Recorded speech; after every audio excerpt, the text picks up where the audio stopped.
I think it is important to think about central bank digital currencies and then there's private versions. And Okay. so one thing to separate is when we look at something like China, they've been researching this topic since like 2014.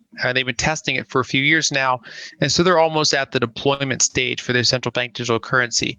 And to some extent, that's because just like in business, if you're the incumbent, you have less incentive to disrupt yourself, right? Of It's the course. hungry newcomer that wants to do something different. So China wants to be able to buy commodities in their own currency.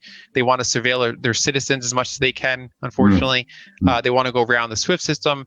They have a bunch of incentives that really, when they saw the technology, they're like, wait a second, we can really use this. And so they were quick on that, and so they're ahead of the curve there. The Federal Reserve is the king of the current system, and so they've been not aggressive at looking into central bank digital currencies like some of those other ones have. And so if they want to mm. move forward now, I think in the West probably we're looking at least for a period of time more reliant on those private stablecoin type of entities because the Federal Reserve would take probably years to deploy something if they start from scratch. So, Facebook's Libra was an early attempt. They wanted to make essentially a Bancor or like an SDR, like a basket of major currencies, but issued by this private entity. And that regulators didn't really like that, so that kind of got halted. And then they resurrected that as DM, which is more like separate stable coins. They'd have a dollar stable coin, then they might separately have a euro stable coin. And so they, from their perspective, they want to have their own wallet.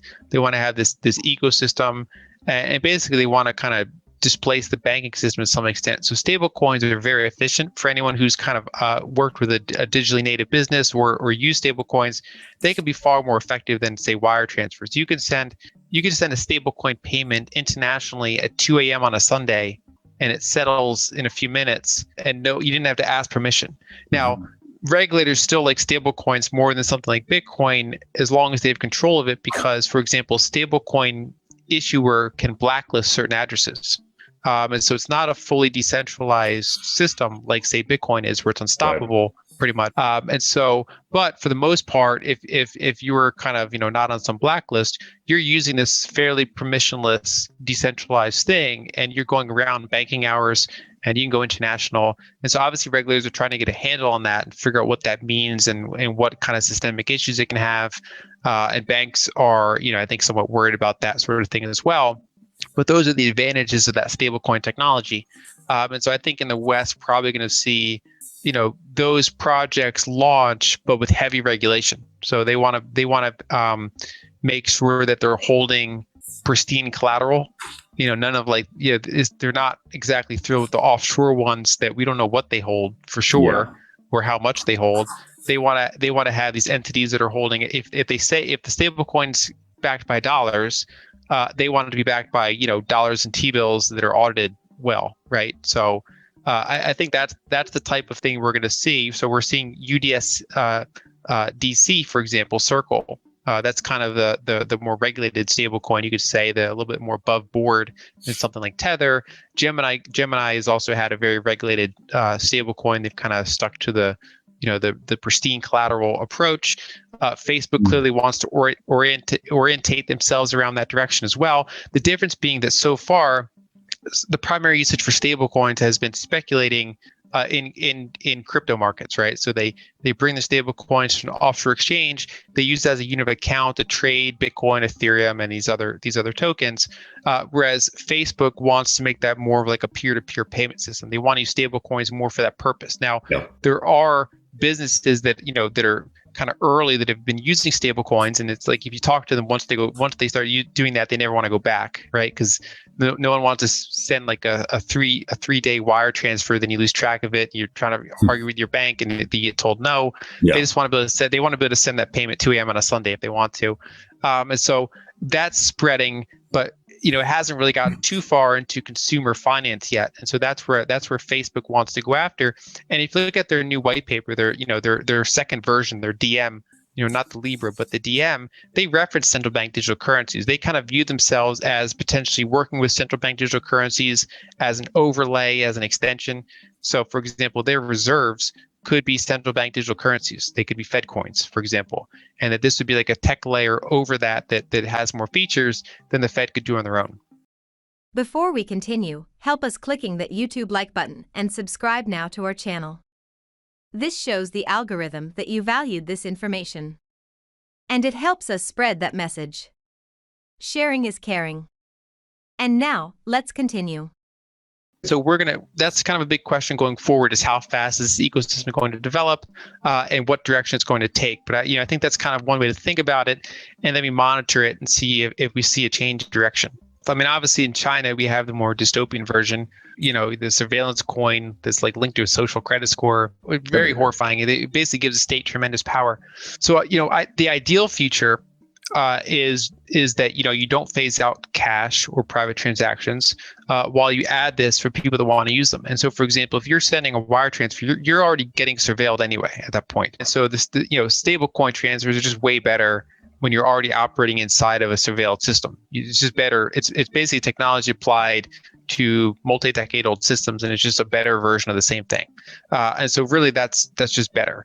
But the risk is if they try to phase out cash, and so that's where you can get, for example, locked into negative rate type of environments because you can't withdraw to cash, and it makes it so that they could surveil every transaction.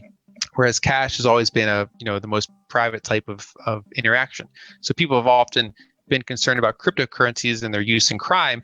Criminals actually prefer cash because that's really the most private type of transaction. Not everybody, it's privacy is not the same as criminality. So plenty of people just want to have privacy with their transactions, and I strongly support that they should be able to do that. They should have an option to do that. And so, in a world where cash still exists, in a world where something like Bitcoin exists, which is like pseudo-private, can't be stopped, can't be told no. So I like those types of bearer assets, those private or semi-private bearer assets, alongside stable coins to replace some of the clunky parts of our financial system. So the risk is that this technology does give policymakers a lot of tools, many of which negative, with China being an obvious example. And I would hope that people push back and kind of advocate for privacy.